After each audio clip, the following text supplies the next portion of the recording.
Today we are going to make a favorite recipe, the basis by which many soups, stews, and sauces start in this house. And that is nutrient-rich homemade bone broth. So come on, let's step in the kitchen and get to cooking. I have everything in front of me that I need to make just under a gallon of bone broth. We start with one carcass from a Costco or Sam's Club rotisserie chicken. The carcass in the Instant Pot. I take 2 tablespoons of apple cider vinegar with the mother. Pour that on top. 1.5 tablespoons, and for this purpose, I am using this week the Redmond's Real Salt Organic Seasoned Salt. Typically, I will use the Redmond's Real Salt, just plain old salt, not the girl with the umbrella, because that was stripped of all the nutrients. So this is real salt mined in the United States, not brought over in a cargo ship. Redmond's Real Salt, 1.5 tablespoons or 1 ounce of the seasoned Redmond's Real. Now, if you look on the inside, you will see one of these silica gel desiccant pads. Every time I purchase any spice, salt, any spice whatsoever, I will put into the container a desiccant pack to keep it free-flowing and fresh. See how free-flowing this is? And it's very fresh. The reason I'm using this organic sea salt is for just a deeper color. It's got also extra ingredients. I'll bring it up close to show you the ingredients. Flavorings. Now, normally a person would say, well, if you're adding spices, wouldn't you want to add peppercorns? Sure, you can if you want to. For the purpose of this video, I'm not putting in any peppercorns nor grinding any peppers into this batch. Here's another desiccant pack that I put into the everyday salt shaker, which is always by the stove to put on eggs or what have you. Last spice ingredient is 2 bay leaves, and I top it off with just under a gallon, as I mentioned earlier, 3 quarts, 90 ounces, just because I measured it for the purpose of this video.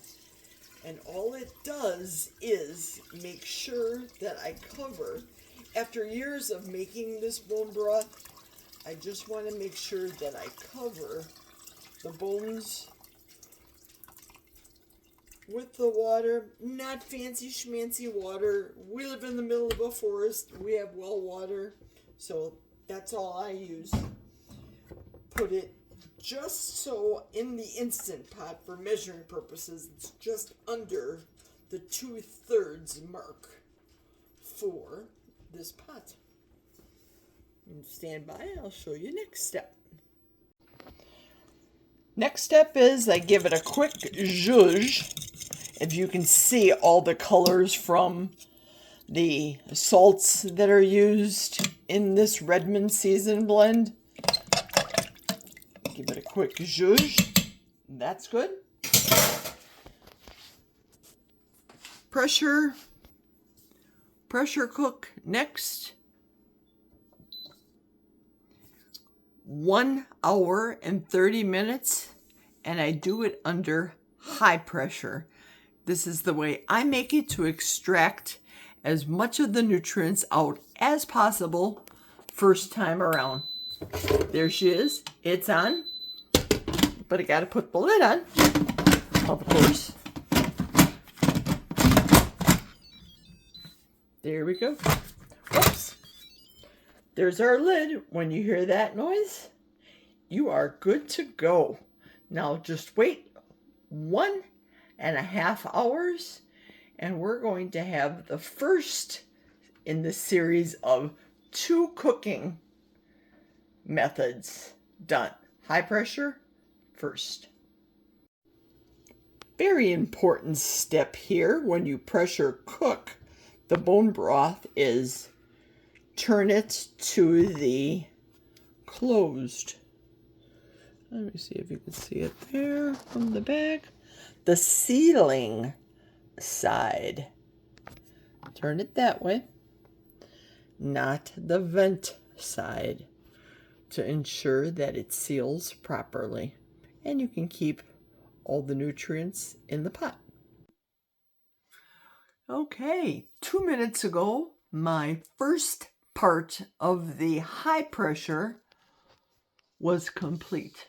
So now I'm going to go to the second stage. Now for the next part, I unplug the Instant Pot.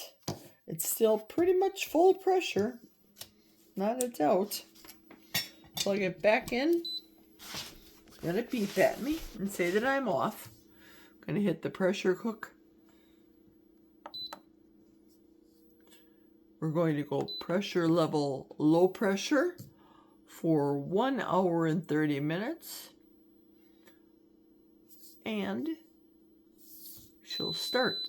There she goes. That's it. Now to leave this in for 90 minutes, it's already brought up to pressure, so it'll only take but a minute or two. Just beep back at me, and then I will let you know what it looks like after the second process. Stand by. Okay, it's time for the unveiling, or shall I say unlidding, of the bone broth. Oh yeah. Oh yes indeed. As you can see, the bay leaves, laurel leaves, came to the top. And look at this delicious, delicious bone broth.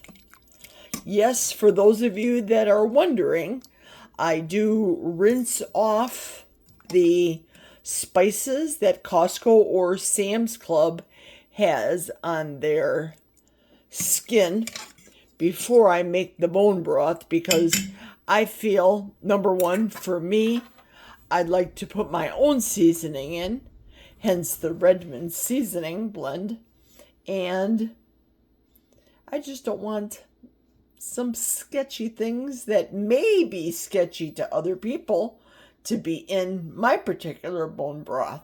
So let me set up the sieve and get to pouring it through. Okay, it's time to reveal the bone broth. Drum roll, please. Whoop, whoop. I have to get my super duper heavy duty silicone gloves for this. Super hot. Look at how rich and yellow this is. And of course, this is due to the Redmond seasoned salt. But you guys, it is just boiling. Hear it?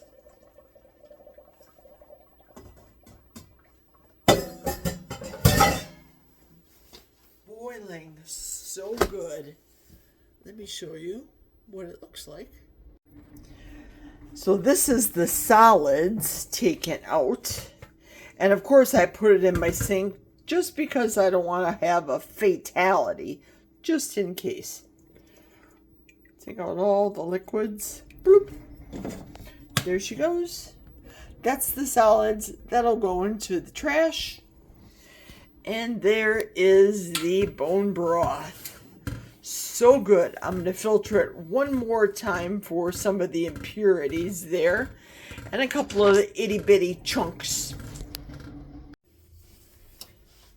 This looks kind of hokey, but this is what I like to use to filter out some of the impurities that still remain behind. I try to go as slow as possible in using the 3 sieves that I have. And all I do is pour it literally through the top, the second, and the third catches, what have you, into my 2-quart glass, 2-quart glass container. There we go. As you see, it catches little. And now, that's fine. And now, look at this beautiful, dark, rich, unctuous, pure bone broth. I'm going to put a lid on it, put it outside to chill, and next you're going to have chicken jello. It's going to be that rich and that thick. Now at this point, I like to taste it for my personal preference in seasonings. I think it's very good for me for right now for my next purpose. So let me show you what I do next. I think this is going to be hard one-handed, but here goes. The pot isn't exactly super hot, so I can do it with one hand with ease. I fill it halfway, straining it, of course. Okay, better than halfway. See the solids that remain? Get rid of that. I take one of my farm fresh eggs. This is super hot broth. Try to do this and get a camera ready.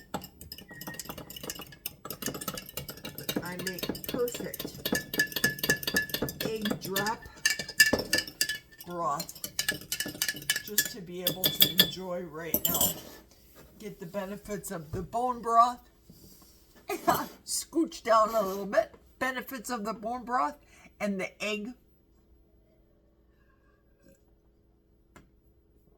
Oh, it's so good. It's so fabulous. Rich, flavorful, and just the right amount of seasonings for me. Bon appetit. I hope you enjoyed this video. Thanks for tuning in. Take care. Make your own pot of bone broth. Let me know down in the comments what you do differently, if anything different, and any suggestions, comments, positive or negative. I accept all the comments. Thank you. Have a wonderful rest of your weekend.